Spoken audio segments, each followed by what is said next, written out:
Bienvenue, c'est les Actus. Cette semaine, les parents et les élus sont mécontents à Gumbrecht-Söfen.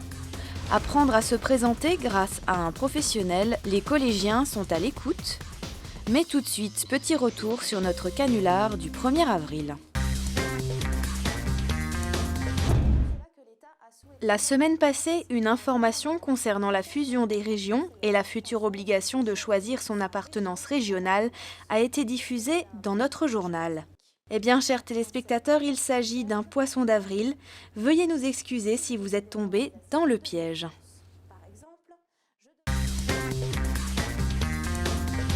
Un cadeau de Pâques au goût bien amer pour Gumbrecht-Söfen.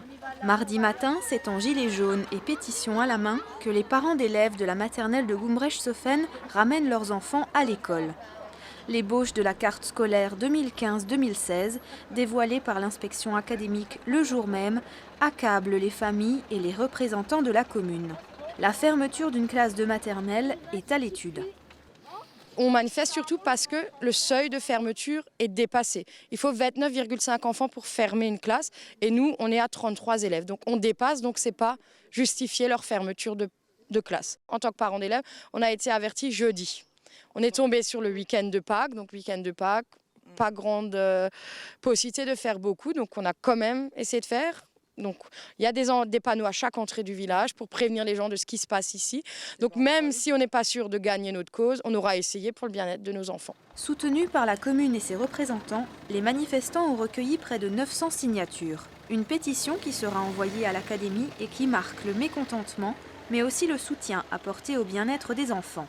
Si la classe devait fermer ses portes, il faudrait envisager une classe unique de plus de 30 élèves à la rentrée de septembre 2015. La commune a été dès les premiers instants solidaire de cette non-fermeture de classe. À l'heure où je vous parle, le comité technique départemental se réunit.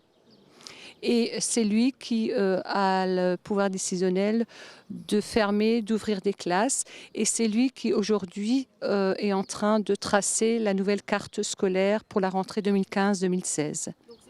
Loin d'être un cas isolé, Gumbrecht-Söfen, mais aussi de nombreuses autres communes rurales, sont touchées par la refonte de cette carte scolaire. À Merzwiller, l'école La Buissonnière risque également de voir les portes d'une de ses classes se fermer à la rentrée prochaine. Il faudrait qu'ils viennent et qu'ils discutent avec les parents et pas se réunir autour d'une table et prendre des décisions eux-mêmes parce que voilà, il faut économiser ceci, cela. Il faut venir sur place, regarder, voir les enfants et tout ça et pas décider sans connaître la chose autour. Et au-delà de ça, préserver les premières années d'école, de scolarisation des enfants, parce qu'après, il y a pas mal d'années qui s'enchaînent. Et puis, bien sûr, c'est pas les dégoûter du système dès le départ. Et, voilà. Les parents d'élèves se sont mobilisés. Je crois qu'ils ont été se sont très bien concertés. Ils ont fait les choses correctement, sainement. L'intérêt des enfants est avant tout mis en avant au détriment d'une logique comptable. Et c'est ce qui est bien. Pour l'heure, rien n'est définitif. Il faut attendre que le comité départemental de l'éducation nationale se réunisse à nouveau en fin d'année scolaire. Une chose est sûre, les manifestants ne s'arrêteront pas là. Affaire à suivre. Les élèves du collège Françoise Dolto, à Reichshofen, ont pu découvrir le savoir-être à adopter dans le monde du travail. Sébastien Finance est intervenu pour partager ses expériences. Pour lui, c'est essentiel d'effectuer ce type de rencontre.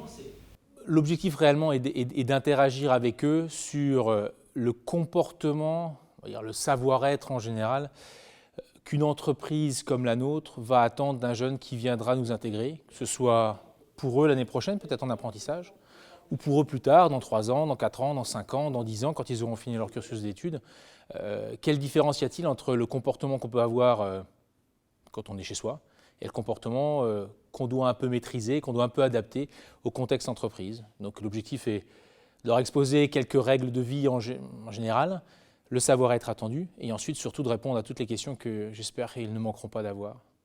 Sébastien Finance intervient dans plusieurs collèges pour apprendre aux jeunes, par exemple, à adapter sa tenue vestimentaire en entreprise. La base fondamentale de ces rencontres est l'interaction entre jeunes et professionnels. Plus généralement parce qu'on on intervient avec beaucoup de collèges, que ce soit dans les visites d'entreprise, par les options DP3, DP6, des classes de 3e et 4e, que ce soit dans des visites d'usines qui sont organisées par notre branche, la métallurgie. Et je dis toujours oui pour intervenir dans les collèges, écoles ou lycées, parce que le monde de l'entreprise et de l'industrie, en particulier en Alsace du Nord, doit s'ouvrir et doit montrer à quel point, 1, on est vivant, 2, on offre des perspectives de carrière. Moi, si je me replonge quand j'avais 14 ou 15 ans, je pensais plus à aller faire du sport ou aller faire une partie de foot avec des copains que à qu'est-ce que j'allais faire quand j'aurais 23 ans et que je travaillerais. Par contre, quand on en vient à leur expliquer que l'orientation c'est maintenant, ils vont faire des vœux ou ils sont en train de faire des vœux actuellement pour savoir ce qu'ils vont faire l'année prochaine, quel type de lycée, qu'on leur dit qu'un parcours professionnel ça se prépare, et bien là, tout d'un coup, on obtient leur attention. Et quand on leur explique que certains d'entre eux seront peut-être en apprentissage et qu'ils intégreront l'entreprise dès l'année prochaine, là on a complètement leur attention. Avec cette approche, les élèves ont maintenant de bons atouts pour l'avenir. Ça c'est mon job.